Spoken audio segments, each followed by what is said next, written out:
ازيكم يا شباب، انا شاهد العباسي، زميلتكم في سينيور 1 عمارة. الميتينجز دي بحاول اساعدكم فيها تعدوا يعني امتحان القدرات ان شاء الله. الدنيا سهلة ان شاء الله وهتبقى كويسة. الميتينج النهاردة هنبدأ يعني في اغلب الميتينجز بتبقى متقسمة. اول 2 ميتينجز هيبقوا عن الكونتنت بتاع الام سي كيو، وبعد كده ال 2 ميتينجز التانيين هيبقى بنتكلم عن الرسم او متخصصين اكتر في اسئلة الرسم.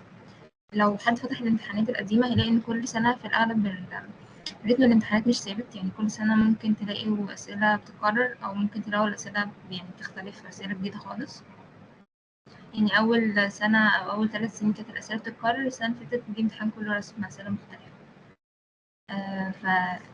فمحدش أصلا عارف الامتحان بالظبط هيبقى جاي ازاي أو نوع الأسئلة. كل اللي بنقدر نعمله هو إن احنا نشوف كونتنت الامتحانات اللي فاتت ايه، نحاول نذاكرها نعرف بتدور ازاي، ونحاول نشوف لو جاي سؤال خارج المنهج أو خارج الأسئلة اللي احنا متعودين عليها ممكن يعني نحلها ازاي. فكل اللي علينا احنا بس نذاكر ونتدرب على الامتحانات اللي في ايدينا، وإن شاء الله الامتحان يعني يجي كويس. يعني السنة اللي فاتت شوية الناس اتصدمت في الامتحان إن هو كان مختلف، بس إن شاء الله خير يعني. فهنبدأ الميتنج النهاردة بال MCQ data. بس قبل ما أبدأ، حد عنده أي سؤال أو حاجة؟ تمام يا باشمهندس، مفيش. في الأغلب أنا مجمعة كونتنت الأسئلة بتاعة ال MCQ، يعني كل topic أو category لوحده بشرح الكونسبت بتاع الأسئلة دي، وبعد كده بنحاول نحل الأسئلة اللي جت عليها من الامتحان. فأول نوع هو الأسئلة بتحاول تشوف الكريتيكال ثينكينج بتاعك ايه، يعني حاجة يعني مختلفة. شوف انت يعني هتفكر ازاي فيها. فمثلا أول سؤال محتاجين بس نبص على الهنت ونحاول نجاوبه. هو هنا مديك 4 صور عايزة تختار السؤال المختلف. فمثلا سؤال واحد حاسين ممكن إجابته تبقى ايه؟ ممكن سي. بالظبط، هو قايل في الهنت هنا developing other dimension. فكل سواء A أو B أو D كلهم تحس إن هما 2D، إنما السؤال بتاع C إجابة C هتلاقوا إن في بعد تالت اللي هو كأن فيه 3D dimension. فهنا فعلا الإجابة تبقى C. السؤال التاني، حد عنده أي suggestion أو اقتراح للإجابة؟ بصوا على الانترفيو. دي علشان دي السيمتري، هو كلهم فيهم سيمتري ودي لأ. هو العكس، هو كلهم مفهومش سيمتري ما عدا C بس هي اللي فيها سيمتري. مثلا يعني حطوا بالكم منها هي C. بس ازاي مثلا بي ما فيهاش سيمتري فيه؟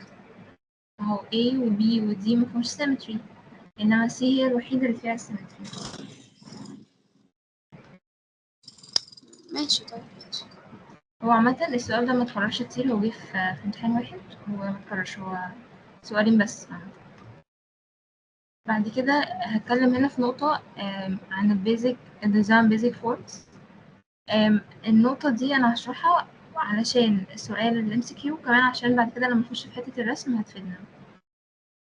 أنا عشان أعمل ديزاين لحاجة محتاجة أبقى عارف الأول إيه الأشكال اللي ممكن أديزاين بيها.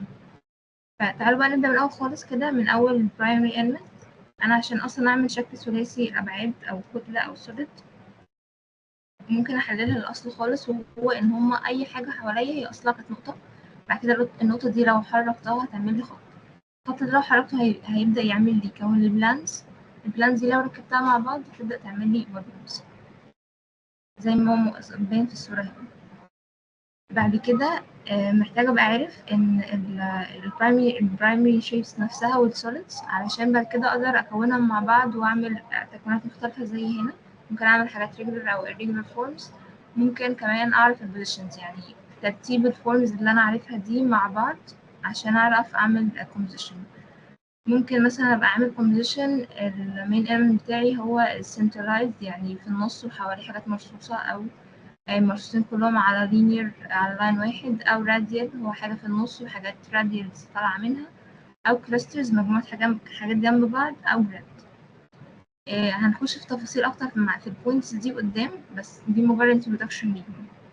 هنا مثلا عشان أبدأ لو أنا عندي كتلة وعايزة أبدأ أشكل فيها، ممكن أعمل تغيرات في الكتلة دي بثلاث طرق.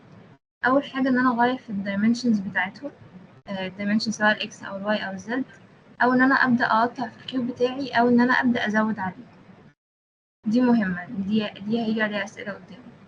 هنا برضو علاقات الكتل مع بعض، ممكن يبقى عندي كتلتين أنا حطاهم جنب بعض مجرد بس في علاقة من بعيد لبعيد، أو هنا تخيلوا إن أنا باصص من فوق، يعني كأن دي كيوبس وأنا باصة من فوق.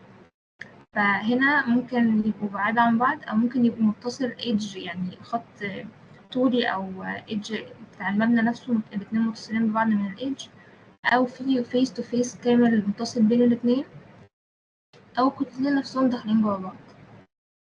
ده كديزاين للكتل نفسها. تمام. فهنا السؤالين دول جم وكرروا في أكتر في امتحانين تقريبا، 2021 و 2020. فأول سؤال ممكن يبقى إجابته إيه؟ هتبقى بي. إيه؟ بي؟ اوكي، هي بي فعلا، عشان هو عمال بيقطع فيها، هو عمال يسبتراكت كتل من الكيوب الأصلي بتاعنا. و4 مثلا 4 هو هنا غير في الإكس وفي الإكس وفي الواي، وهنا غير في ال 3 dimensions، فكده تبقى dimensional transformation. تمام. ايوه واضحه. ده نوع تاني من الأسئلة برضه بيتكرر، يعني أي سؤال عامة في السلايدز هتلاقوني معلمة على السؤال هنا بماركر، في الأغلب ده يبقى سؤال اتكرر في امتحانين أو 3. باشمهندسة معلش أنا كان عندي سؤال. اتفضل. الأسئلة اللي فاتت أنا مش فاهم إن أنا يعني بحلها بناء على إيه؟ يعني أختار الإجابة بناء على بإيه؟ إيه؟ بس أنا مش سامعة. حضرتك يختار الأسئلة اللي الإجابة حلناها اللي كنت بقول لحضرتك الأسئلة اللي فاتت أنا بختار الإجابة بناء على إيه عشان مش فاهم. هيبقى قايل لك فوق يعني اختار حاجة، بس هو هنا بيسأل الترانسفورميشن بتاع، يعني النوع ده ترانسفورميشن ايه. أنا مش فاكرة، لحظة أتأكد من الأسئلة هو كاتب ايه في الهيد بتاع السؤال. عامة هو أكيد كاتب في السؤال نفسه، عشان مش قدامي الامتحانات بس عامة كل نوع سؤال الأسئلة من دي هو بيبقى بيسأله، هو عايز يشوف سكيل معينة فيك. يعني أول سؤال هو عايز يشوف الكريتيكال ثينكينج، هو بس الأي كيو، أو اللي هي الأسئلة بتاعت الأي كيو دي. هنا بيبدأ بقى يشوف برضه دي اي كيو يعتبر، لأن هي يعني مفيهاش حاجة. بعد كده نبدأ بقى نشوف أسئلة ليها علاقة بالبرسبكتيف والإسقاط يعني. ماشي، نوع السؤال ده هنا هو هنا عايز إن احنا نسبتراكت، يعني عندنا كيوب حاجة كده شبه روبكس كيوب، وعايز نسبتراكت منها مجموعة كيوبس، وعايزنا نقول له الناتج بتاع الشكل ده هيبقى ايه، كأننا عملنا سبستراكت. فالسؤال ده التبس اللي أنا كل نوعية سؤال لما أبدأ أقولها هقول على التبس، يعني تساعدك إنك تحل السؤال ده. فنوعية السؤال دي بنحاول أول حاجة إن احنا نعد البلوكس اللي أنا هعمل لها سبتراكت من كل من الأوريجينال فيس. وأنا هنا ظاهر لي في الكيوب الأصلي ظاهر لي 3 وشوش للكيوب ده، عندي اللي فوق واللي ناحية إيدي اليمين واللي قدامي. فأنا ممكن أجزء إن أنا أتأكد من السؤال على 3 مراحل. يعني أنا هبدأ أشوف الوش ده، وبعد كده أحل الوش ده وأحل الوش ده، وأبدأ أستبعد من الإجابات. يعني مثلا تعالوا نحل السؤال ده. لو أنا هبدأ بالوش اللي هو سؤال 33، لو أنا هبدأ بالوش ده فأنا عايزة أسبتراكت منه حرف ال N ده، فكده اللي هيتبقى لي حرف تي مقلوب، صح؟ فأنا كده أقدر أستبعد سي ودي، لأن هنا سي لو جيت أبص هلاقي إن حرف التي ده مش موجود، وفي الدي هلاقي برضه حرف التي مش موجود. فهبدأ أقول له أنا عايزة أعرف الإجابة A ولا B. أجي أبص على وش تاني زي مثلا الوش اللي ناحية إيدي اليمين، عايزة أستبتراكت منه الخط الكامل ده، وعايزة أستبتراكت مكعبين فوق بعض هنا، فكده هيتبقى لي حرف L. طيب أبص هنا، أبص عند B ألاقي حرف L فعلا موجود، وأبص عند A ألاقي لأ ده دي T مش L. طب أنا عايزة أتأكد، أبص بقى لتالت وش، هلاقي إن أنا عايزة أشيل حرف I وباقي لي مربعين بس، هلاقي إن الحوار ده فعلا متطبق في B، تبقى الإجابة فعلا B. فكرة السؤال البنت. أوكي، ممكن مثلا تجربوا تحلوا ده وتقولوا لي الإجابة ممكن تبقى إيه؟ 34. تمام. أوكي 34 دقيقة كده، حاولوا تحلوا. تمام. حد جاب حاجة؟ هي باينة إن هي دي بصراحة. اوكي، هو فعلا دي. هنا هشيل حرف التي المقلوب من الوش ده، هلاقي ان هو باقي صفين اللي هو مربعين هنا مربعين هنا، فهقوم مستبعدة كل دول اصلا، هلاقي ان هي دي على طول. طيب 32 هاجي استبعد من الوش ده، هلاقي ان انا باقي لي بس مربع فوق مربع تحت، فهلاقي ان انا شلت دي وشلت بي، هيبقى قدامي 2 اوبشنز اللي هما A و C. بعد كده هاجي ابص فوق، هلاقي ان انا عايز اشيل حرف الدال ده، هلاقي ان باقي لي A، او باقي لي كلهم تمام صح من فوق. طب اجي ابص على الوش الاخير اللي باقي لي هنا، هلاقي ان انا هشيل المربعين دول، فهيتبقى لي حرف اليو، هلاقي ان الاجابه هي C. تمام. تحبوا نكمل باقي حل الاسئله ولا نخش في مواعيد السؤال اللي بعده؟ ممكن نخش في النوع اللي بعده أعتقد يعني. في سؤال بعد كده هنشرح الشيد والشادو. انا هشرحه بتفاصيل شويه علشان سؤال الرسم كمان هيبقى نفس الكلام يعني. طيب عموما الشيد هو دايما الظل او الحاجه اللي بتجسم لي الشكل نفسه. هي زي ما نقول كده بالعاميه، هو كانها هي الشادو اللي على الكتله بتاعتي او السوليد بتاعي نفسه. انما الشادو ده الحاجه اللي بتبقى موجوده على الارض نفسها. يعني في الصوره هنا هنلاقي ان الحاجه الظل اللي على الكوره نفسه ده نعتبره شادو، يعني نعتبره شيد قصدي. انما الحته على الارض دي هي الشادو. طب لو انا عندي جسمين، يعني عندي مثلا كوره حطها فوق مكعب، فالكوره دي هترمي ظل على المكعب صح؟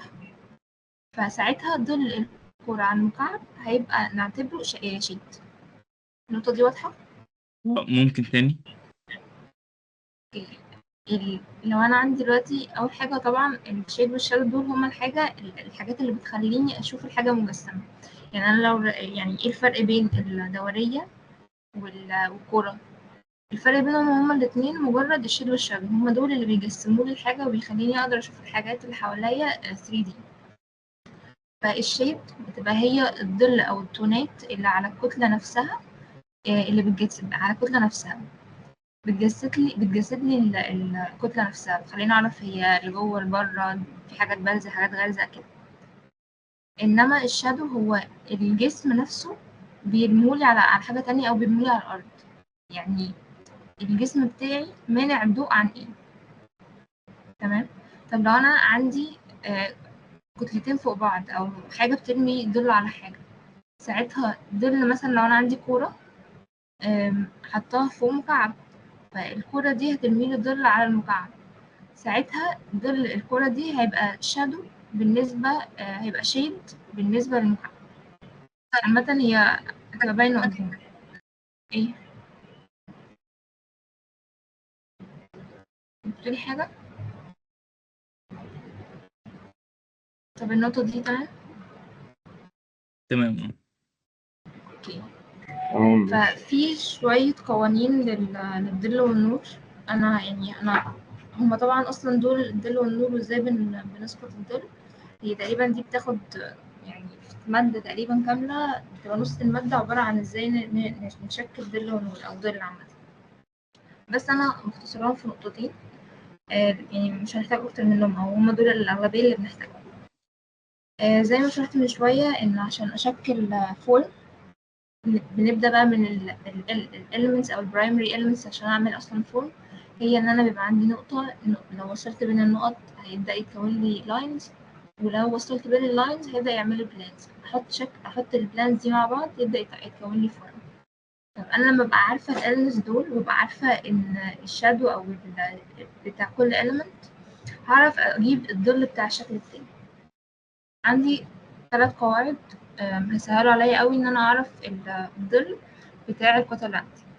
أول قاعدة هي إن الخطوط المتعامدة أو البربنديكولر عند نقطة، يعني اللي بيبانوا نقطة في اللاي أوت. انتوا عارفين يعني ايه لاي أوت صح؟ تمام. كنت بقول هنا زي ما واضح في الرسومات اللي مرسومة هنا فوق، إن الشكل بتاعي في الأصل كان نقط، مجرد نقط، وصلت بين النقط عملت لي لاينز، واللاين وصلت بيها عملت لي بلينز، والبلينز دي لما وصلتها ببعض عملت لي الفورم نفسه بتاعي اللي انا عايزه ارمي له ظل. تمام. تمام. فالرولز بقى لو انا فهمت الاليمنتس دي نفسها بترمي ظل ازاي، هعرف اجيب الظل بتاع الشكل بتاعي كله. يعني مثلا اول رول عندنا هي ان الخط البربنديكولر اللي هو انا لو بصيت من فوق، اللي هو بصيت كاني طائر او بصيت من اللاي اوت، هيبقى باين لي الخط ده كانه نقطه زي هنا اهو. الخط ده كده متعامد على الارض، فباين لي في اللاي اوت نقطه. ده ظله بيبقى اخد نفس زاويه الضوء اللي مرمي. يعني انا لو الضوء عندي هي الاسهم اللي لونها اصفر هنا، لو انا السهم بتاعي لونه مايل او بيرمي ظل بزاويه 45، هيبقى ظل النقطه دي او الخط او العمود اللي عندي ده بنفس الميل 45 برضه. فهل اول نقطه دي واضحه بالنسبه لكم؟ تمام يا باشمهندس. تمام ماشي. تاني نقطه بقى ان السايدز اللي انا برسم عليهم دول موازيين للارض، برر للارض، فيبقى اسقاطهم برر برضه.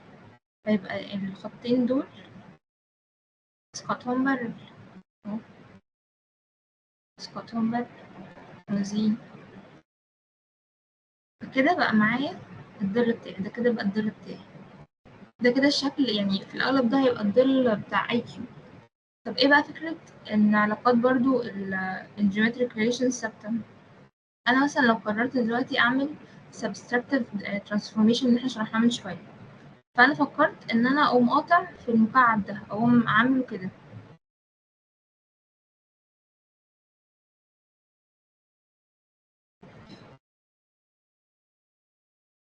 قطعت حتة فيه.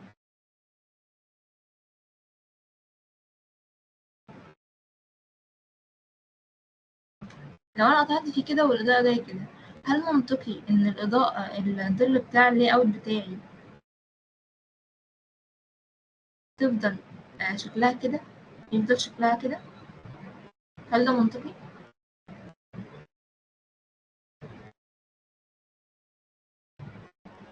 ولا المنطقي ان انا هلاقي فيه حاجة اتاكلت من هنا؟ لان زي ما هيحصل تغير في الشكل نفسه، هيحصل تغير في الظل بتاعي. طبعا مش شرط يبقى نفس، يعني حسب بقى شكل التغير بتاعي، مش شرط يبقى التغير بتاعي كان كيو بالظبط، ممكن يبقى حاجات مايلة ايا كان، وهتخلي لي شكل الظل مختلف تماما على حسب يعني النقط بتاعتي. فكده ال3 نقط بتوع الظل تمام معاكم؟ تمام. تعالوا بقى نبدأ نحل. أول سؤال ده كده ظهر.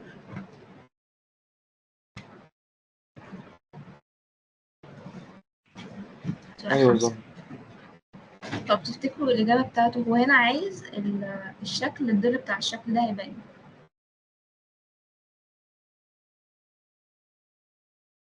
هل مثلا ايه ولا هو بي الإجابة ولا هتبقى سي؟ ايه؟ هتبقى ايه؟ اشمعنى؟ طب ليه مش بي أو ليه علشان مش حاسة سي؟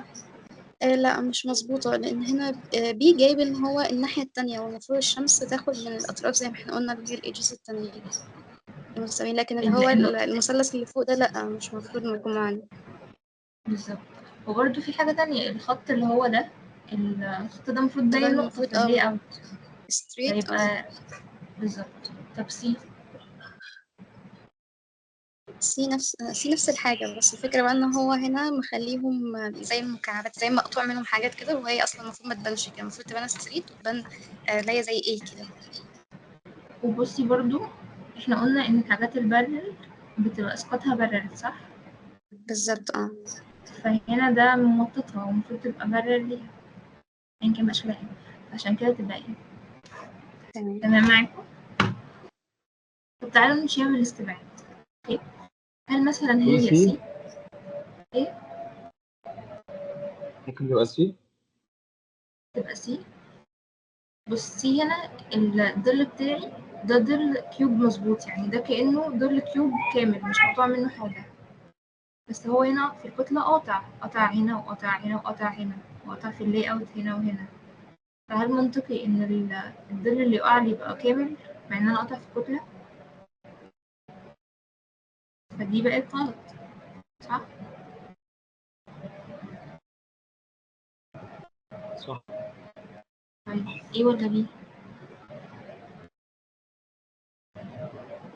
كده غالبا بي صح؟ بي لو بصيتي على الظل جاي كده صح؟ هتلاقي ان هو مطلع الظل بزاوية، يعني هو المفروض يطلع امم بر، يعني زي هنا بصي، زي هنا، فهو هنا مطلع الظل بزاوية، فاهمة؟ امم فهي تبقى ايه؟ تمام. ممكن لو احنا مش عارفين نستنتج الظل بتاع الشكل، نبدأ نمشيها بالاستبعاد، اللي هو أشوف ايه الحاجة الغلط أشيلها، هلاقي الإجابة اللي باقي هي الصح. يعني تمام. ايه مثلا السؤال 7 قصدي، أول خيار أنا من غير ما أبص عليه عارفة إن هو غلط. طب ليه؟ هو آكل في الكتلة، فطبيعي ألاقي إن هو آكل في الخط الظل برضه، بس هو ساب الظل كامل، أكيد دي غلط. أجي أبص هنا سي، احنا قلنا إن الرول التالتة بتاعتنا إن الجيومتريك شيبس ثابتة، فهو هنا المفروض في اللي اوت عندي كام سايد؟ عندي 1 2 3 ودول برل، يعني المفروض اللي اوت بتاعي يبقى فيه 3 خطوط، 1 2 3. هل هو عامل لي 1 2 3؟ لا، ده عامل خشوط خط، فأكيد دي غلط. هلاقي اللي باقي ايه؟ بي. بدأتوا تجمعوا الفكرة؟ ايوه ايوه تمام. طيب 8 لو أنا خليها أفكر بي. ازاي؟ اوكي، طب ليه بي؟ عشان الأربع مربعات الناقصة نفس الاتجاه اوكي، يعني. وهنا عشان مش نفس النتيجة صح؟ اه. هتبقى بي، تمام. طيب 9 بقى فيها صعبانية شوية. تبقى سي. هي سي صح، طب بس هي ليه مش A ومش B؟ لأن المربع هو السطح فوق متقسم لمستطيل ومربع، يعني واحد فوق على اليمين، واحد فوق على الشمال، واحد تحت على اليمين. فاللي تحت على اليمين هيغطي على اللي فوق صح؟ فأنا تمام خدت ماشي. بالشكل اللي تحت على طول. اوكي، طب أول وتاني واحد ليه غلط؟ يعني ايه اللي غلط في الظل؟ مش عارف. هو ال... تاني واحد المفروض يكون بارلل، فهو عامل لي حاجات اكتر. المفروض يكون مثلا يعني العدد معين، لا هو شكلين. عامل اكتر من كده. اوكي، وبرده هنا في السؤال ده هتلاقي مطلع الظل بالزاوية كده، وقلنا واحنا قلنا النقطتين دول المفروض يبقوا كده بالظبط زي هنا. بس برضو في بي فيها نقطة تانية، عارفين الشكل ده صعباني شوية ليه؟ لأن ده كأنها مسألتين، كأنها سؤالين في سؤال واحد. يعني كأني رسمت كيوب كده، هشوف ظله وأقوم راسم فوقه كأني رسمت فوقه ظل مكعب تاني. فقوانين المكعب اللي احنا لسه دارسينها هتطبق مرة هنا ومرة هنا، واللي فوق هيعمل نفس القوانين على اللي تحت. يعني بصوا هنا في الحتة اللي فوق دي، لو بصينا في اللاي اوت ده في إجابة ايه، هلاقي إن هو رامي الظل في أول كتلة صح، رامي فعلا الزاوية بنفس زاوية الضوء، عامل لي الكسرة. بس هنا بقى نيجي عند الكتلة اللي فوق هنا دي، هل هو رامي لي الظل فيها صح؟ المفروض إن هو الحتة اللي فوق دي كأنها ظل مكعب عادي جدا. هل هو عاملها صح يا جماعة؟ هلاقي إن هو عاملها عامل بزاوية. نفس بالظبط، عاملها بزاوية طالعة كده، مش زي 45. الحتة دي غلط، فهلاقي إن دي غلط. وفي برضو نقطة هنا، لو كان عملها في الإجابة دي، لو كان عمل نفس الحوار ده هنا كانت تبقى غلط. إيه بقى؟ فاكرين حتة الشادو المكعب اللي فوق هيرمي شادو عادي جدا على المكعب اللي تحت، وبنفس قوانين الشيل والشادو. فالمفروض إن الحتة دي تبقى عاملة برضو نفس زاوية الضوء، إنما هنا هو مسودها كلها، فده غلط. يعني النقطة دي لو كان سود الحتة دي كلها هنا والحتة دي كلها هنا، كانت دي معناها الإجابة صح، كانت تبقى غلط، لأن هو المفروض عادي الكتلة اللي فوق دي بتطبق نفس قوانين الظل والنور. الحتة دي وصلت؟ تمام اه. أنا مش مجمعينها أوي.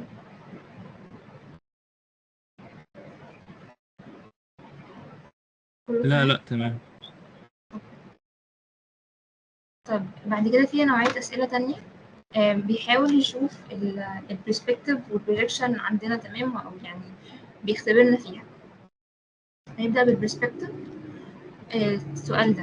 السؤال ده هنا بيجيب لك شكل مجموعة كيوبس مع بعض متكونة وحاططها جوه فيرتشوال كيوب، وعند كل زاوية حاطط لنا كأنها كاميرا أو كأنها زاوية، وبيقول لنا الصورة اللي عندي دي أو الشكل ده متاخد من أي زاوية. ففي تip بسيطة أوي أو 2 tips أنا كاتباهم، دول ممكن يسهلوا علينا إن احنا نختار. هي أول حاجة أشوف هو أخد الزاوية من فوق من أول كتلة أو بلوك في وشي، علشان أشوف أول بلوك في وشي ده موجود فين في الكيوب الفيرتشوال كيوب بتاعي. يعني مثلا في 13 السلايد باينة صح؟ باينة اه. أوكي. في سؤال 13 مثلا أنا جيت بصيت على الصورة أو الكادر بتاعي النهائي ده، هلاقي إن أنا باين لي الوشوش اللي هي الفوق أو التوب بتاع كل كيوبس، يبقى أنا كده باصص أب. فأنا أوتوماتيك بدل ما أنا باصص أب هستبعد A و B، هستبعد الزوايا اللي تحت. أبدأ بقى أشوف أنا عايزة أختار هي A ولا D ولا C. فأقوم باصص على الفيرست بلوك فيرست، أبص على أول بلوك. البلوك ده كده بلوك لوحده مش مع اتنين، فعايزة أشوف بقى مين سي ولا دي ولا ايه اللي جايب لي بلوك لوحده. هل هي سي ولا دي ولا ايه؟ مين يعني الحرف اللي يجيب لي في وشه او اللي ناحيته بلوك لوحده كده هنا اللي هو الاخضر ده؟ سي. هلاقي ان سي هي سي. لأن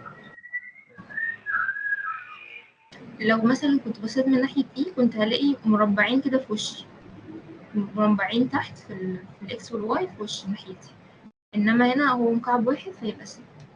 طب 12 مثلا هلاقي ان انا باصص تحت، انا شايف كل الاوجه البوتن بتاعت البلوكس، فيبقى انا كده بقى بشوف A ولا B. طب اول بلوك في وشي مين؟ هو بلوك لوحده كده فرداني في وشي، فيبقى B.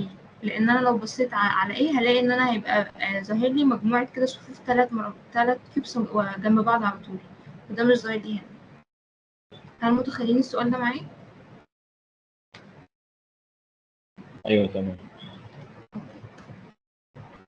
سؤال 11 مثلا تجربوا تحلوه. أنا عارفة إن كواليتي الصور مش أحسن حاجة، بس دي عشان يعني الامتحانات متصورة مش أحسن حاجة، فجربوا تحلوا مثلا 10.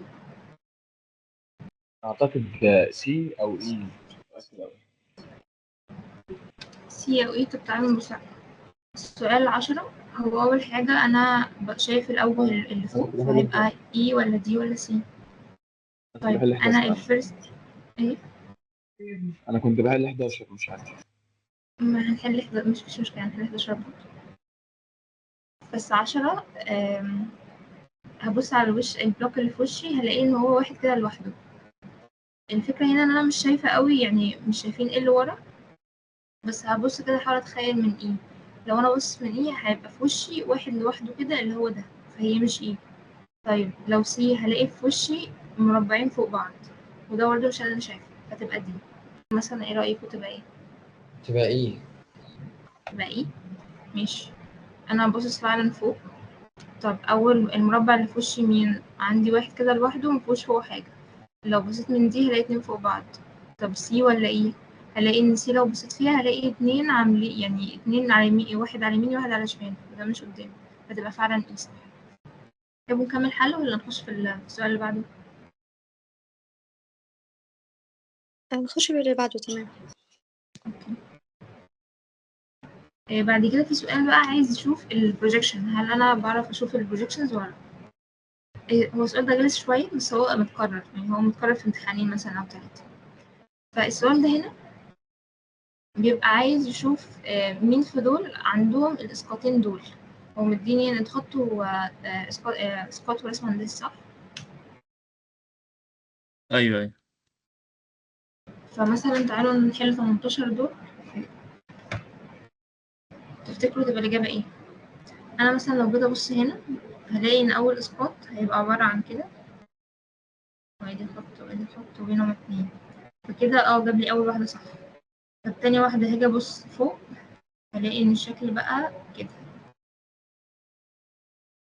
وهيبقى ظاهر لي دول داشت ودول داشت. هل ده زي اللي هنا؟ لأ. طب ممكن مثلا أختار دي عشان يعني ننجز في الوقت بدل ما نقعد نعمل دول كلهم.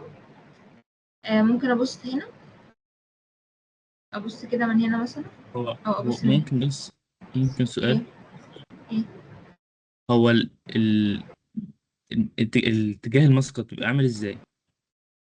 يعني بص ده هو المفروض ها. السؤال ده رخم شوية، لأن هو في حاجات إجابتها هتبقى إن أنت مش باصص عدل يعني. في أسئلة زي هنا مثلا أنت عشان كده تسأل السؤال ده في الأغلب هتبقى عايز تبص من هنا، اه فأنا ما عنديش مشكلة إن أنا أبص كده. بس أنا لو هبص من كده، من أنا واقف كده أهو ودي راسي، لازم لما أجي أبص على الماسك التاني أبقى أنا واقف كده أقوم ماشي كده. فاهمين قصدي؟ لو أنا هحاول أبص للسوليد هنا أنا واقف كده أهو، وعايزة أخد الإليفيشن سوري اللاي أوت، أقوم رايح باصص كده. هو تمام، انا فاهم الحته دي، لكن انا بتكلم هو مثلا هو مديني elevation والبلان، فانا الاليفيشن بتاعي غير الاليفيشن بتاعه، فانا الدنيا مش متظبطه ولا ايه؟ ما هو الفكرة إن هو أصلا باقي الخيارات لو أنت جربت فيهم هتلاقي إن هم أصلا حتى لو لفيت يعني مش هتبقى ظابطة. بس هتلاقي إن حتى إن هنا مثلا زي هنا لو بصيت بالطريقة اللي أنا بقولك عليها دي هتطلع لك حاجة شبه اللي هو عاملها أو زي اللي هو عاملها. باقي أصلا الخيارات مش هتطلع أصلا حتى لو لفينا. تمام. تمام. فمثلا لو حاولنا نسقط الشكل ده، أنا هحاول أسقطه كأنه معدول. هتلاقي إن أنا لو بص كده بقى عندي يو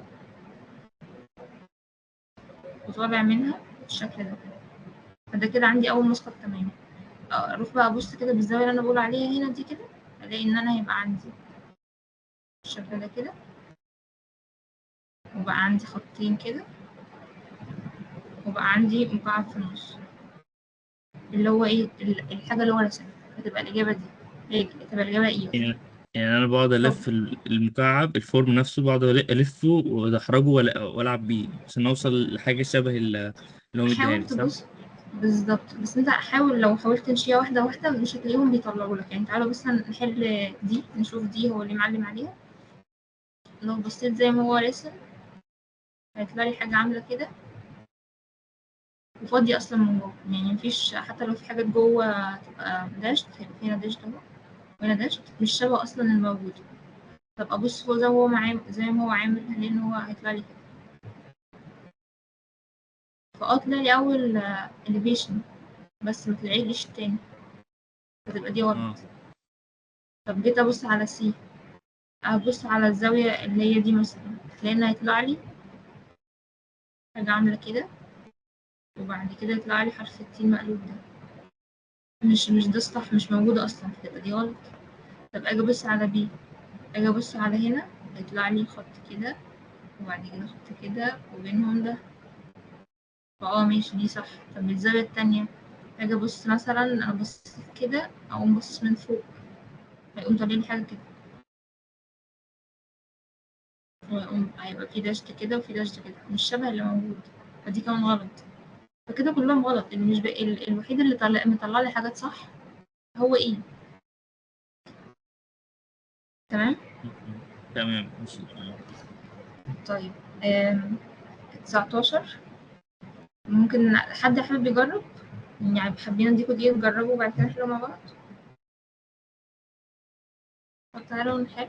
يا باشمهندس عندي سؤال. اتفضل. هو دلوقتي هل دلوقتي بالسؤال ده اعتبره عادي زي الرسم الهندسي ان فوق الاليفيشن وتحته البلان، ولا ممكن اعكس عادي؟ عشان انا حاسه ان يعني ايه مطلعه نوضح. الاثنين صح، بس لا ما خليها مثلا البلان تحت والاليفيشن العكس يعني عكسهم. حضرتك فاهماني؟ انت بصي، مش مهم المسميات، يعني مش مهم هي اسمها elevation ولا layout ولا كده. المهم عادي ان يعني. انا لو مشيت مع يعني خط بتاع ده مثلا. الفكرة إن أنا لو مشيت مع الترتيب، يعني أنا هنا لو أنا هبص على الحاجة دي أو لو اعتبرت إن الاتنين دول إفراد أنا عايزة أركبهم على بعض، هقوم ملاحم الخطين دول في بعض عشان أكون إسقاط الحاجات دي، صح؟ فيبقى أنا عايزة أبص الأول على دي كده أهو، وبعد كده أبص على دي كده أهو بنفس العدلة. أنا مش فاهم معايا اسمها elevation يعني كمسمى elevation ولا بلان ولا أيا كان، بس الترتيب يعني ترتيبهم وعدتهم وأنا ببص من الكتلة نفسها يبقوا صح.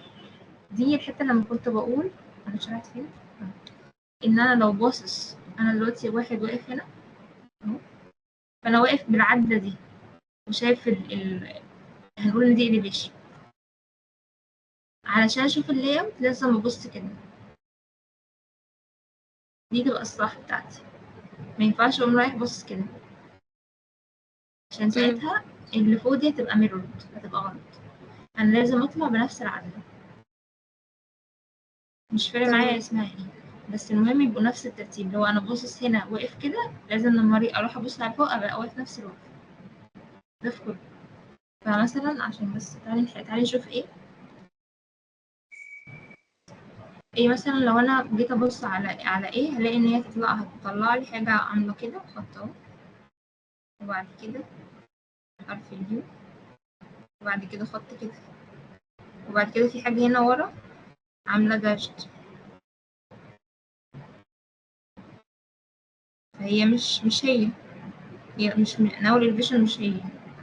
طب اجي ابص على بي، اجي ابص على اول اليفيشن او هيبقى عامل حرف ال N كده، وبعد كده قام نازل عامل الحتة دي، وبعد كده لو مشيت كده هلاقي عند نفس الخط ده في داشت عشان هي الحتة اللي ورا، فيبقى داشت كده. فدي دي مظبوط، هنا في داش ده، فأول واحدة طلعت معايا. طيب تاني واحدة أقوم طالع بص من فوق كده بنفس الزاوية، هيقوم طالع لي المستطيل ده كده، وبعد كده خط كده، وبعد كده الحتة التحت دي تبقى طالعة داشت، فيبقى عندي الداش ده كده والداش ده والداش ده. دي موجودة فعلا، تبقى دي تمام تبقى ماشي. دي. تعال نشوف مثلا ايه لو انا بصيت من هنا، او لو بصيت مقلوب كده تبقى طالعة معايا كده. استنى خلونا نبص مع عادي عشان ما نلخبطش نفسنا. انا لو واقف كده هبقى شايف الفيو العادية اللي انا شايفاها هنا اهو، بعد كده هطلع اكمل الخط ده، بعد كده في داشت ماشي مع نفس الخط ده، هي هيبقى زيها الداشت بس مقلوبة. الصغننة دي ايه. بقول هي زيها بس مقلوبة. ما هي هل هي مقلوبة ولا هي مظبوطة؟ هي الفكرة بقى في العدلة اللي انا بقولك عليها دي. لو انا قمت باصص بعد كده قمت باصص من تحت مثلا ممكن تطلع لي، وساعتها تبقى العدلة اللي بتكلم فيها صح، تبقى صح عادي. اه فتعالي نجرب يعني نمشي معاها للآخر. ماشي. فكده في هنا داش صغنن، وبعد كده لو مشيت مع الخط ده كده وبعد كده هلاقي ان هنا ده فيها داش ده برضو من ورا، فهي زيها بس مقلوبة. طب انا لو قمت بص بقى من تحت، انا كنت واقف يعني انا واقف كده، دي اللي انا جبت بيها اول elevation. طب عايز تاني elevation اقوم نازل ابص تحت، هبقى شايف ايه؟ هبقى شايف المستطيل، بعد كده هشوف الحتة دي كلها داش موجودة من فوق، والمربع عاملة داش والمربع عاملة داش، بعد كده دي على نفس الخط بس هشوفها elevation عادي، فهي هي بس مقلوبة. طب هل أنا لو قلبتهم الاتنين مع بعض قمت ماسكة كل الكتلة دي وقمت عاملة لها روتيشن هتبقى طالعة معايا صح مظبوطة؟ فهي هلاقي إن دي أصح. هو سؤال بس، هو مش المفروض في هيبقى في داش تاني كمان زيادة فين؟ بتاع الشفة اللي طالعة فوق دي في المسقط اللي تحت؟ الشفة اللي طالعة معايا، الشفة اللي تحت هي اللي عاملة لي الحتة دي. لا انا بتكلم في الرسمه اللي هو مداني في الاي، في شفه طالعه فوق، اه، مش دي ما هي هتعمل لي الشفة داش تحت؟ اللي تحت. يبقى في دبل داش تحت، يعني في داش بتاع المربعين وفي داش تحتيه. ماشي، الخط ده هو اللي اه عامل لي الداش ده، تمام. يعني ما فيش مسافه ما بينه وما بين القاعده بتاعت المربع. لا، لو مشيت معاها كده اهو قمت نازل الخط هتلاقيها مع نفس النقطة دي، أو اه تعالى كده تمام. نمشي نطلع من الخط ده كده هتلاقيه تقاطع مع بعض. طب الخط التاني بتاع الشفة هتلاقيه ساقط على نفس الخط اللي طلع elevation. دي شايفه تمام. تمام، فلاقي ان دي مطلعه لي نفس اللي هو عاملها لي بس مقلوبة، يعني دي اصح.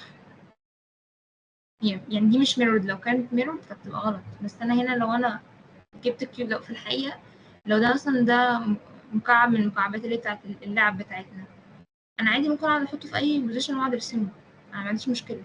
انما لو الاليفيشن طلع ميرورد ده معناه ان هو بقى مكعب تاني اصلا. فكرة واصلة؟ بالاخص ان انا لو المسقطين مع بعض قلبتهم يطلعوا لي صح، انما لو واحد صح والتاني ميرورد هيبقى فيه مشكله برضه. انما الاتنين مظبوطين مع بعض وانا ظابطه الاسقاط اللي انا بقع منه، اللي هو انا واقف كده قمت واقف واخد المسقط التاني بنفس الوقفه، طلعت لي حاجه، والاتنين مع بعض لما قلبتهم مع بعض طلعوا لي الرسمه اللي هو عندي. فانا شايفه ان ايدي اصلا تمام، لان اصلا كمان بي مش مطلعه لي الداش الصغنن بالظبط، اللي كنت هنا. عايز اقول كده ان اه الداش ايوه مش باين. تمام، ماشي. طب ممكن ناخد واحدة كمان كده. اوكي، مش طب تعالوا نشوف عايزين 21 ولا 22. 24. اه دي مش عارفة كام، أو لأ 21، مكتوب عليها 21 تمام. اوكي ماشي، طب تعالوا نجرب واحدة واحدة. نجرب ايه؟ هاجي ابص من هنا. 21 اوكي ماشي، تمام اه. ابص من هنا هلاقي ان انا اول حاجة هشوفها مستطيل كده، وبعد كده الحتة اللي فيها في، بعد كده مستطيل تاني، فاول واحدة كانت صح. طب لو انا قمت اخد وعايز سايد فيو بقى، فانا هجرب اخد السايد فيو ده، فهلاقي ان انا شايف خط مايل اهو على طول، وتقريبا ده مايل، الحتة دي مايلة برضو، فهتقوم عاملة لي داش صغنن هنا، وبعد كده الحتة الفي دي هي ليها عمق، فأكيد عاملة لي داش بالعرض.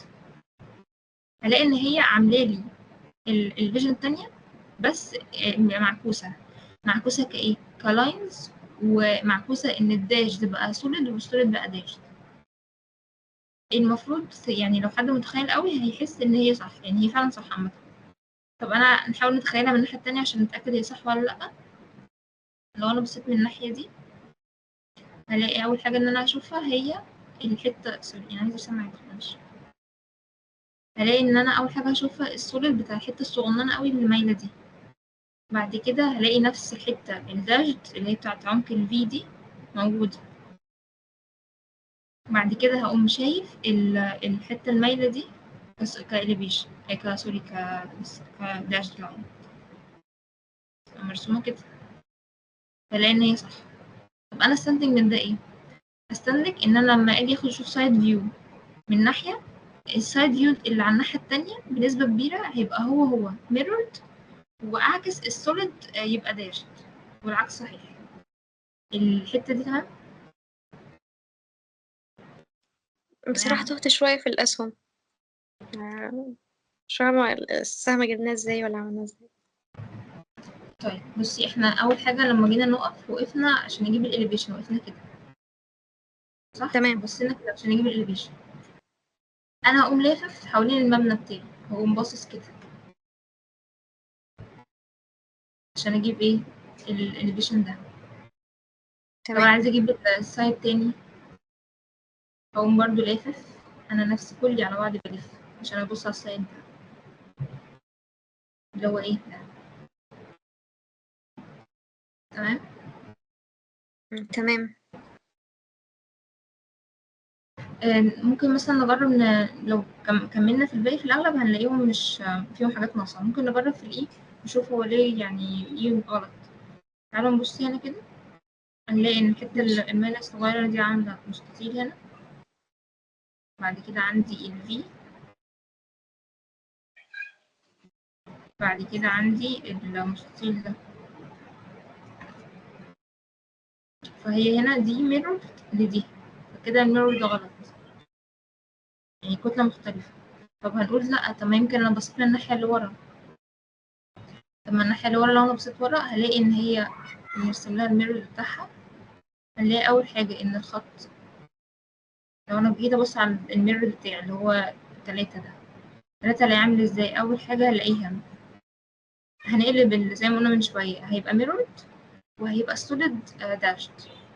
فهلاقي إن هو بقى كده الحتة اللي هي كانت الخط ده اللي هو سوليد هنا هلاقيه داشت، والبي دي هتبقى ميرورد. فلاقي الحتة الطويلة دي بقت هنا، قمت كده اهو، وبعد كده قمت حتة صغيرة عشان هي ميرورد. والخط اللي هو كان سوليد ده هلاقيه بقى داشت.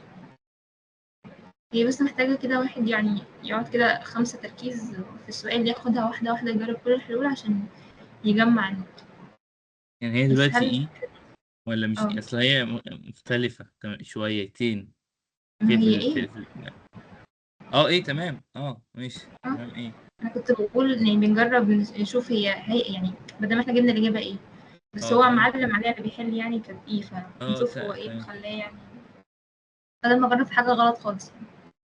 نخش على اللي بعده ونحل 22. لا نخش لوحده. اللي بعده ماشي. الفكرة اللي بعد كده هو البروجيكشنز. بيجيب لي حاجة 3D ويقول لي انا لو باصص بقى فوق، لو انا في باصص في اللاي اوت هبقى شايف ايه. يعني انا اللاي اوت ده حرفيا انا كأني طيارة، يعني انا مش دعوة باللي تحت، انا بشوف باخد السيجويت، باخد الحاجة اللي ظاهرة لي كده على السطح بتاعي، ماليش دعوة باللي تحت. زي بالظبط اللاي اوت ده حرفيا هو اللي انا بشوفه من الطيارة، بس انا عيني عمودية على الارض بتاعتي. تمام. في طريقة أنا كنت تمام. مقترحاها يعني كتب، بس انتوا في الأغلب لما أنا شرحتها السنة اللي فاتت كان يعني حاسة إن هي تقيلة، أو اللي هو أنا ممكن أحلها بطريقة أسهل من كده. عامة التبس اللي أنا بكتبها دي هي مجرد حاجات يعني مقترحات تساعد إن أنت تحل. لو أنت عندك طريقة تانية أنت شايف إن هي أسهل أو أنت بتحلها بطريقة أسهل، أكيد جو هاد حل بيها.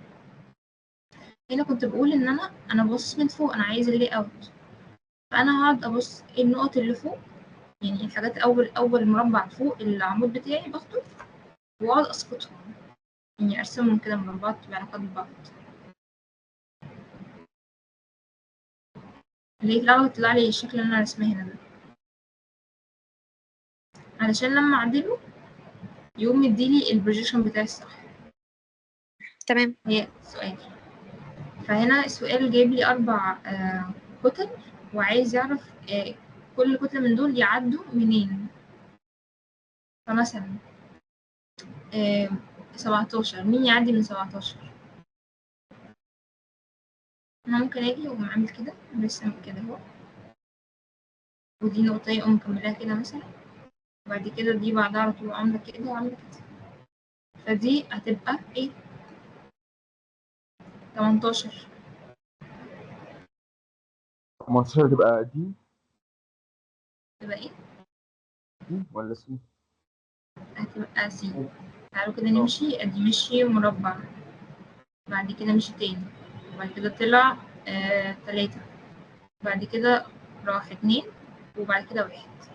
هنا قام عمل نفس الحوار، 1 2، وبعد كده قام طالع 3، وبعد كده 2، وبعد كده 1، هتبقى سي. طب 19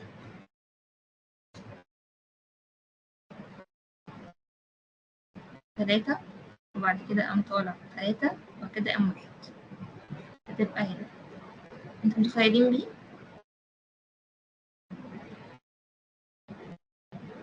أيوه تمام. فالمنطقي ان اللي بقى تبقى دي، يعني من غير حتى ما نحاول فيها. طيب نكمل ولا نخش تحاولوا تحلوا دي؟ نكمل يعني أنا أعتقد. اوكي تمام. طيب عند ايه مثلا؟ عند ايه هي في عند ايه ايه هتبقى هنا 15؟ ايه ايه هتبقى 15؟ الأولى تبقى 15 ماشي.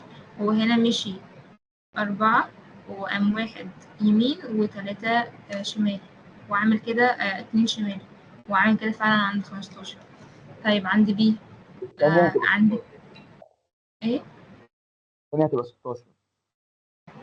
التانية تبقى 16. وهنا مشي 3 وبعد كده 2 وبعد كده قام طلع 1 ساب 1 وراح 2، فهي ماشي تبقى بي. طيب الثالثة اللي 14 بعدها والأخرانية ايه الثالثة هتبقى 14. 5 تبقى 4. مش فاهمة. هي احنا في سي.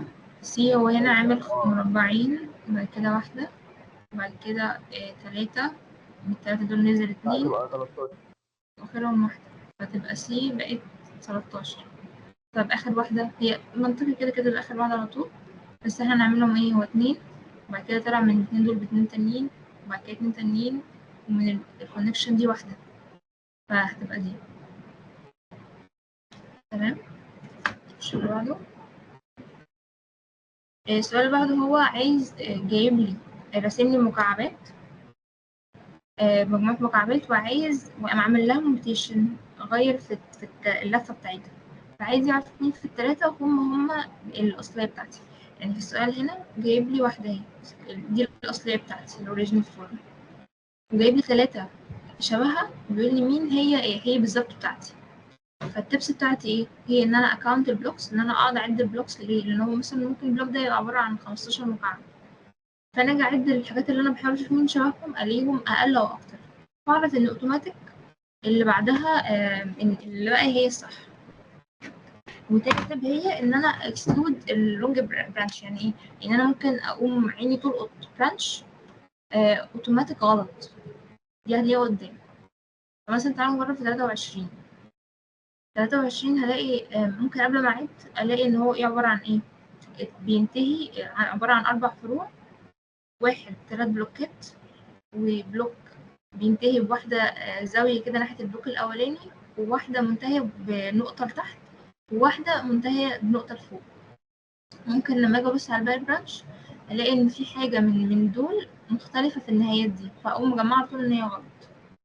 دي طريقة تانية إن أنا أقعد أعد اللي هو 1 2 3 4 5 6 7 8 9 10 11 12 13 14 15 16 17 18 23 21 23 23 24 25 26 وأقعد أعد الباقي وأشوف. هو هنا عشان أنا مش هحاول أحل عشان هي ضلمة أوي، فاحنا مش هنعرف نعد ومش هنعرف نشوف، فممكن نجرب في 24. فتعالوا كده نجرب في 24. 24 بداية البلوك واحدة نازلة لتحت وبعد كده واحدة بتنتهي على طول. هاجي أبص لهنا هلاقي إن دي غلط. ليه؟ بتنتهي لفوق ودي أصلا بتنتهي لتحت، يعني مش زيها. هلاقي مثلا هنا عامل حتة اللي فيها مربع طالع كده، الحتة اللي ناحيته المفروض كانت تبقى باصة لتحت زي هنا، فما بقتش دي. هنا أنا جبتها من البرانشز. أيوة يا باشمهندسة. هاجي هنا بص الحتة اللي طالعة لوحدها دي اللي هي مكعب لوحده، الحتة اللي ناحيته باصة لتحت فعلا. بس اجي ابص هنا الاقي ان لا انت صح. اجي ابص هنا الاقي ده برضو مربعين. طب هي ايه الغلط؟ الاقي ان الحتة اللي هنا مش موجودة، وهنا بعد ما وقف هنا طلع مربع مش موجود، فتبقى دي غلط من غير حتى معايا. لو انا عايزة خلاص خلصت الامتحان كله معايا وقت ممكن اقعد اعد، هو هنا دايما ده اللي عامله. طب اجي ابص هنا هلاقي ان هو المربع ده هو غير ان طبعا الاثنين التانيين غلط، وانا متأكدة ان هم غلط من حاجات يعني واضحة، فده اللي عرفت ان هي سي.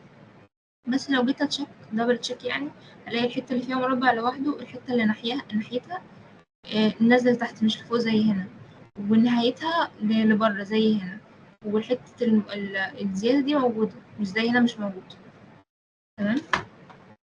فممكن هنا نحلها زي حد ياخد يعمل حاجة، يعني جرب كده حد يتطوع.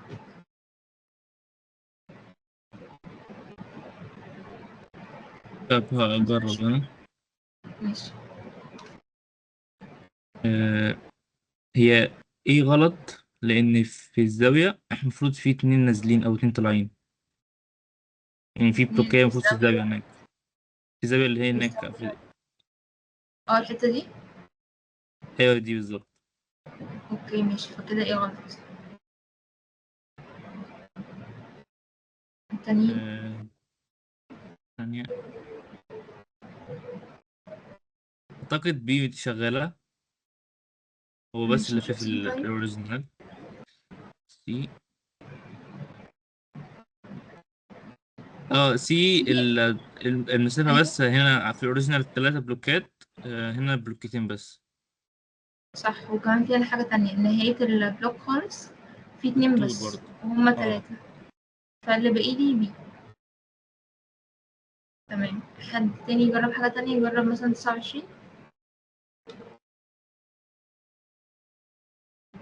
حد يجرب. ماشي ممكن اجرب انا. ماشي. ليه مش تبقى ايه مثلا؟ مش تبقى ايه، لان في البلوك اللي هو فيه 4 مكعبات، في واحده نازله لتحت مش موجوده اصلا. البلوك اللي هو اللي عامل كده. اللي هو في الاليفيشن. في 4 بالطول. لا بالعرض، على الشمال خالص. ايوه ده. ده اوكي. أيوة. مش موجود في دي برضه. ما هو ده موجود هنا موجود فين؟ هو ده. ماشي هو بس ايه في الزاوية في دي؟ بس كده. ونازل منه مكعب واحد بس، هنا نازل منه مكعبين. اوكي تمام. ده دي غلط. برضه نفس النظام. هتبقى سي. ماشي عشان بي غلط علشان الحتة دي اللي هي بعيدة عن الحتة دي، بعيدة عنها، اللي هي المفروض هنا هي واحدة هو عاملها 2. طب حد يجرب حاجة تانية، يجرب 28 مثلا. طب أحلها أنا. هحلها أنا عشان نخلص. مثلا هنا، تعالوا نشوف أنا عندي إيه. عندي هنا في الآخر عندي 2 وعندي 2، برضه في البداية وفي الآخر نفس ال2. أجي أبص هنا أعملها 2 و2. طب هنا 2 و2. طب خلاص يبقى مش دي اللي هتحلها لي. طب هو هنا في الحتة المشتركة بينهم 3، هنا موجودة ال3، هنا موجودة ال3، هنا مش موجودة، هتبقى سي غلط. طب أشوف بقى إيه الفرق هنا. في الحتة اللي بالعرض كده 4، عاملها 4 وبعد كده 3، بس هما هنا 4، تبقى دي غلط. يعني هو هنا 4 مربعات وهنا 4 مربعات، هنا عاملهم 4 هنا و3 هنا، تبقى دي غلط. فتبقى اللي بقالي إيه. تمام. كمل ولا الباقي تمام؟ بس مهندسة في السؤال ده دايما لو عديت هلاقيهم صح. إيه لا، في السؤال مين؟ السؤال ده نوع الأسئلة ده، نوع الأسئلة دي. المفروض تلاقيهم صح، لازم يبقوا نفس العدد. يعني أنا لو قلت مثلا 28، إن أنا خلاص مختار الإجابة إيه وعايزة أتأكد، لازم أعد المربعات هنا ومربعات إجابتي وألاقيهم نفس عدد المربعات، لأن هما لو مش نفس العدد يبقى هما كده مش identical. تمام ماشي. تمام. انتوا لو عدتوهم المفروض تطلع صح. ماشي. عندكم إلزام كتير عامة. بعد كده الجنرال نوليدج. أنا حاسة إن الجنرال نوليدج يعني ممكن ناخدهم في ميتنج تاني. هيبقى فيها جنرال نوليدج عن المباني وعن ال famous architects وعن الحاجات اللي هي شبه بعض شوية عشان نعرف نفرق بينهم، وعن التاورز والمساجد وحاجات كده شبه بعض بتلخبط في الأسئلة. وبعد كده هنشوف السكايلايتس وحاجات شوية dimension ثابتة standards والمابس. ده حاسة إن احنا ممكن ناخده الميتينجز جاي، عشان يعني حاسة too much علينا المرة دي. تمام. تمام. احنا بقالنا كده تمام كتير ولا مفيش ايه؟ مشكلة. بقالنا قد ايه؟ اوكي. طب انتوا تحبوا الميتنج اللي جاي امتى؟ يعني تحبوه في انا حاسة ان ممكن ناخده قريب لسببين. اول سبب ان امتحان السنة اللي فاتت كله كان رسم، وانا حابة ان احنا نركز على الرسم اكتر، علشان تحاولوا تتدربوا عليه، وعشان يعني واضح ان هما رايحين ناحية ان هما يركزوا في الرسم اكتر. والسبب تاني ان معظم الاسئلة اللي احنا بنجاوبها في ككونتنت MCQ هو اوريدي متكرر. يعني لو خدت بالكم اللي انا معلمة عليهم هما متكررين في امتحانين 3 بنفس الأسئلة هم فمش منطقي إن هم يكرروا نفس الأسئلة للمرة 3 أو 4. وزي ما قلت لكم الامتحان كل سنة بيتغير، مش زي مثلا امتحان قدرات فنون وكده بيبقى معروف فيه سؤال هيجي عن المنظور، في سؤال هيجي عن الحذف والإضافة، مش يعني احنا مش عارفين نتوقع. فأنا حاسة إن احنا عايزين نركز على إن احنا ازاي نتعلم الرسم ونشوف أفكار الامتحان السنة اللي فاتت لأن هو كان فيه فعلا أفكار كويسة. يعني عايزة نخلص جزء ال MCQ ده بسرعة لأن هو يعني مش مهم قوي، ويبقى معاك وقت تحفظوا الحاجات بالذات في جزء الجنرال نولج، إن جزء الجنرال نولج فيه حفظ. ايه؟ لا لا آسف. جزء الجنرال نولج فيه حفظ كتير، يعني حفظ نوعا ما، فتلحقوا كل فترة كده وانتوا بتدربوا على الرسم تراجعوا عليه. مالك؟ كده على طول. خلاص كده كله تمام.